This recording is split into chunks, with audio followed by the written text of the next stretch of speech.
কিয়ামতের ময়দানে আল্লাহর কাছে বান্দা কোন আমল করলে হিসেব ছাড়া জান্নাতে যাবে? ভাই, আল্লাহর কাছে হিসেব দিয়ে জান্নাতে যাওয়া কি সহজ কাম না কঠিন কাজ?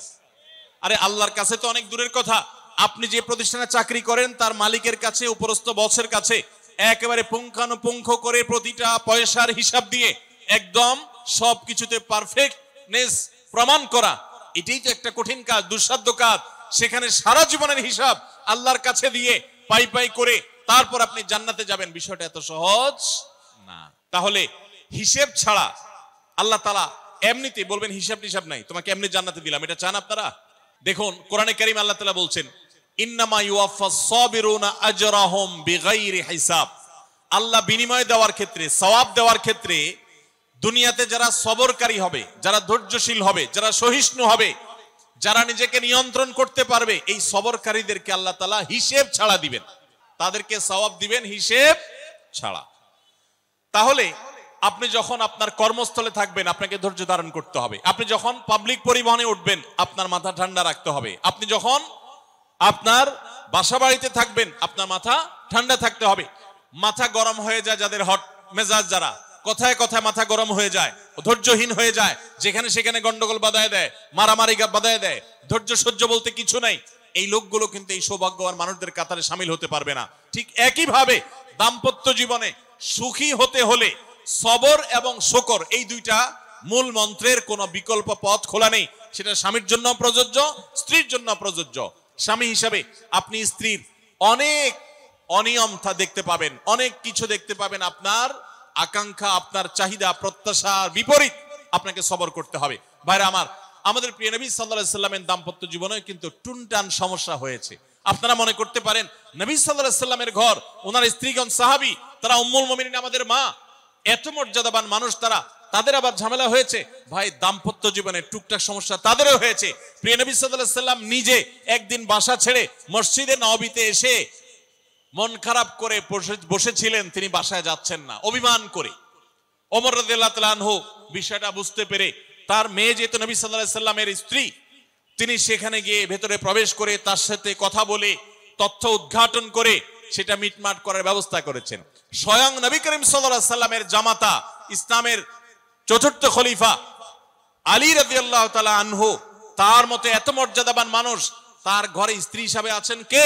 মুহাম্মদ সাল্লাল্লাহু আলাইহি সাল্লামের মেয়ে, জান্নাতে নারীদের সর্দার ফাতিমা রাদিয়াল্লাহু তাআলা আনহা। এত বড় মানুষ তারা, স্বামী স্ত্রী দুইজন, দুই দিককার নেতৃত্বে, একজন যুবকদের নেতৃত্ব দিবে, আরেকজন জান্নাতি যুবতীদের, নারীদের নেতৃত্ব দিবে। এত বড় মর্যাদাবান মানুষ, তাদেরও দাম্পত্য জীবনে কিন্তু টুনটান হয়েছে।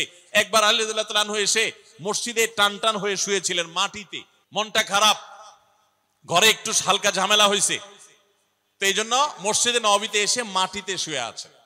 নবী করিম সাল্লাল্লাহু আলাইহি ওয়াসাল্লাম দেখে বুঝতে পেরেছেন, টের পেয়ে গেছেন যে কিছু একটা হয়েছে বাসায়। তখন তিনি জামাইকে ডেকে বললেন, কুমিয়া আবা তুরাব, এ মাটির বাপ, মাটিতে শুয়ে আছেন, এজন্য রসিকতা করে বললেন, এ মাটির বাপ উঠো, দাঁড়াও দেখি কি হয়েছে বলো। ভাইরা আমার, দাম্পত্য জীবনে টুকটাক সমস্যা হবেই হবে। যারা বিয়ে করেন নাই আগে থেকে প্রস্তুত থাকেন, বুকে পিঠে ছালার বস্তা সব বেঁধে রেডি থাকেন। বিশেষ করে সময় যেভাবে গড়াচ্ছে, তাতে করে সামনে থেকে হেলমেট পরেও যাওয়া লাগতে পারে। শুধু যাওয়া না, বাসায় ঢোকার সময় বাইক থেকে নামার পর হেলমেটটা আগে খুলবেন না, আগে যা বুঝবেন পরিস্থিতি কি, তারপর হেলমেট খুলবেন। দাম্পত্য জীবনে টুকটাক সমস্যা হবেই, এটা প্রত্যাশিত, মনে রাখবেন। এই জিনিসটা যদি আপনি আগে থেকে মাথায় রাখেন তাহলে আপনার কষ্ট অনেকখানি দূর হয়ে যাবে। দাম্পত্য জীবনে যদি স্বামী স্ত্রী উভয়ে যদি ধৈর্যশীল না হয়, সবরকারী না হয়, হুটহাট রিয়াকশন করে ফেলে, কখনো দাম্পত্য জীবনে সুখী হওয়া সম্ভব নয়। মনে রাখতে হবে, একসাথে থাকতে গেলে, দুইটা পাতিল একসাথে থাকতে গেলে টুনটান লাগে না, বাধে হয় না?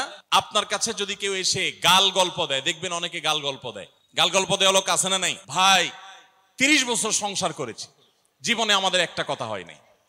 ডাহা মিথ্যুক, এ লোক ডাহা। আপনার 50 বছরের সংসারে কোনো বিষয় হয় না। হ্যাঁ, ঝগড়া করেন না সেটা ভিন্ন বিষয়, কিন্তু ভিন্ন মত হবে না, দ্বিমত তৈরি হবে না, নিজেদের মধ্যে ভুল বোঝাবুঝি তৈরি হবে না, একবারও হবে না জীবনে, অসম্ভব। মুহাম্মদ সাল্লাল্লাহু আলাইহি সাল্লামের ঘরে যদি হয়ে থাকে, আলী রাদিয়াল্লাহু তাআলা ফ্যামিলিতে যদি হয়ে থাকে, সাহাবীদের ঘরে ঘরে যদি হয়ে থাকে, আপনি কে? মনে রাখবেন, এই সমস্ত ডাহা মিথ্যা কথা শুনে আপনি চিন্তা করেন, হায় হায় রে, তাহলে আমার বউটা এত ডাইনি। আর মহিলা চিন্তা করে আমি স্বামীটা এত অমানুষ, কত বড় ডাকাত। দেখো তার স্বামী স্ত্রী জীবনে কোনো কথা হয় না, আর আমার স্বামী ডেইলি একবার মা বাপ তুলে না গালিগালাজ করলে তার বাটার পেটে ব্যথা হজম হয় না। এই সমস্যাগুলো আছে না নাই ভাইরা আমার?